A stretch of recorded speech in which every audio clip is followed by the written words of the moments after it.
Recent tragic events have made training a lot more important for local police and fire. Today, as part of a training exercise, 2 shooters went on a simulated rampage at the Washington State Fairgrounds in Puyallup. They pretended to be angry parents at a school. The idea was to test the abilities of police and firefighters to respond to a situation that was right out of the news headlines. We've been dealing with this across the country for years, and each one, unfortunately, we learn new things that we need to train for and develop new skills for. Pretty intense stuff. One of the newer tactics is to provide police cover for fire and rescue teams so they can get closer to victims. So what's this individual talking about when he says we've been dealing with this for a while? Well, the thing is when you drop your kids off at the indoctrination camps known as schools, you know, they can do whatever they want. They're being raised by the state, and you don't really have much of a say. And if you don't do it, well, then you know you're a bad parent, and they could actually CPS your kids. You know, if you don't vaccinate them, they could possibly CPS your kids. So I mean, when I saw this video, I thought about that, and then I thought about the other point that I've made before, and I know I've made it recently, which is that that in the future, probably in the somewhat near future, maybe in the next 20 years, we're probably going to see complexes, education, re-education, brainwashing complexes. They'll call them, of course, you know, education complexes, but they'll have everything there. They'll have malls, they'll have free Wi-Fi, they'll be completely like a gated community, and they'll wear like whatever RFID chips where they go. It'll be completely surveilled, completely tracked. In fact, they probably won't even want to leave there. The students, they probably won't even want to leave there. They'll get visitation rights on the weekend with their parents. And like I said, at that particular point, the family's already broken. I mean, to me, I see it. It's not completely broken yet, but they're getting there to the point to where kids aren't going to want to even see their parents on the weekend when they get visitation rights. So this was a pretty interesting little video here, because eventually, like after all this shooting, people just fell for it. You know, quote conservatives. Oh yeah, you know, armed guards and stuff like that. What was the whole thing about that the NRA was proposing? It was basically to help create the security of the schools. So it's to keep the parents out and to keep the children in. This is part 3 for this news report or news bulletin today for Monday, May 13th, 2013. I'm Darko, and I'm ready to go here. Montgomery County asked residents to hand over their guns. This is, of course, a gun turn-in day. They handed over 111 guns, 11 BB guns, 10,000 rounds of ammunition, and a grenade at Saturday's statewide gun turn-in day. So, included at least one AK-47. They say it was a successful day. It says here that it was organized by State Attorney General Doug Gansler in coordination with local police departments. So it says here where residents could anonymously hand over their unwanted firearms and ammunition. So there was no incentives, no money incentives. One guy said, have had that in the closet forever. He says it's just time to get rid of that stuff. So like someone said, you know, how much are they worth? They don't even know. It's like, you dumbasses, why don't you sell it, you know? You know, you're lucky that you didn't have to pop somebody in the head for intruding in your house or trying to, you know, rape your family or something like that or do you harm. You should be happy about that, but it doesn't mean that you may never need your firearm ever again. Put in a lock, teach your children how to handle them, that it's not a toy, and just leave it there. Forget about it until you may need it. Mayor announces outreach effort on gun violence. Today, the mayor, Majin, this was actually from May 7th, announced an outreach effort to inspire conversation among the youth of Seattle about gun violence. So, it says here they're launching a contest called Weapons to Words to ask children in Seattle to come up with a short quotation on the subject of gun violence. Plaques, these peace plaques made from metal upcycled from guns recovered from future Seattle gun buyback programs will feature quotes from Seattle students about what a violent-free future means to them. Does it mean no government intrusion into their lives by force? No. They just mean no violence between, no violence from the plebes aimed at the state who's encroaching on their freedom. and also no violence, no plebe on plebe, slave on slave violence. The war on 3D printing begins, says it was inevitable. A technology like 3D printing that essentially puts cheap labor, manufacturing, and retail all in the same place upon one's desktop. Yeah, it's the NRA, which represents, like I said, represents the gun manufacturers, the big ones. They don't like this as well. Spells the absolute, utter, and permanent end to monopolies and unwarranted power and influence of the corporate financier elite who have lorded over humanity since human civilization began. So, it says the pretext used to begin this war is a 3D printed gun built and demonstrated by Defense Distributed in Austin, Texas. After designing, printing out, and firing the 3D printed gun, the U.S. State Department demanded that the designs distributed for free on the internet be taken down, claiming that by posting the designs on the internet, arms export bans may have been violated. The UM Arms Treaty, right? This is the same government that is on record openly shipping arms, cash, and military equipment to its own listed terrorist organizations. Distribution of censored 3D printable gun files continue despite State Department demands. It says, I think we will win in the end because the files are all over the internet. The Pirate Bay has it. To think that this can be stopped in any meaningful ways to misunderstand what the future of distributive technologies is all about, said the founder of Defense Distributed. Then you have how Mail on Sunday, I guess Mail Online, printed first plastic gun in UK using a 3D printer and then took it on board Eurostar without being stopped in a security scandal. So again, this is a nice little PSYOP propaganda piece for you, for the plebes to read. Weapon capable of firing a live round smuggled onto the packed Eurostar.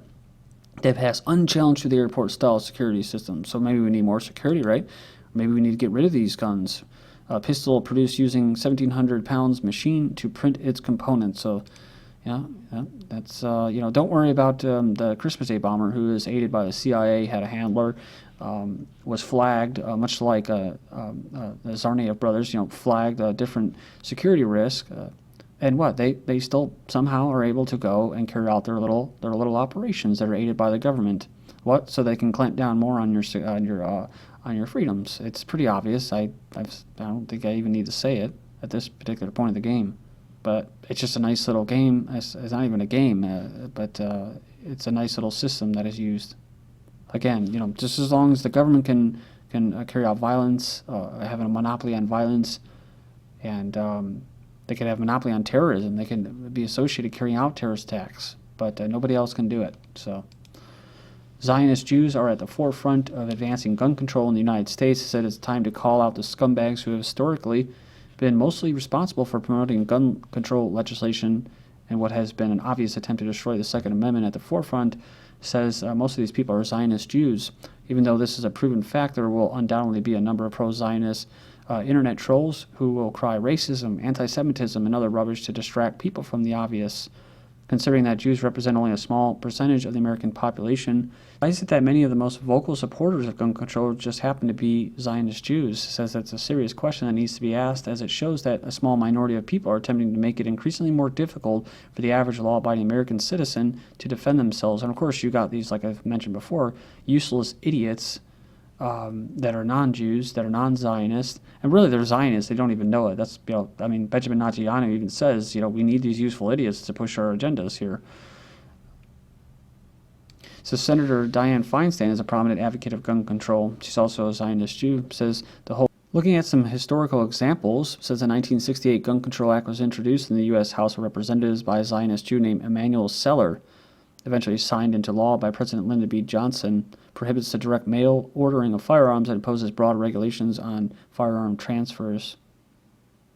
It says here it followed several high-profile assassinations, the most notable being the killing of JFK.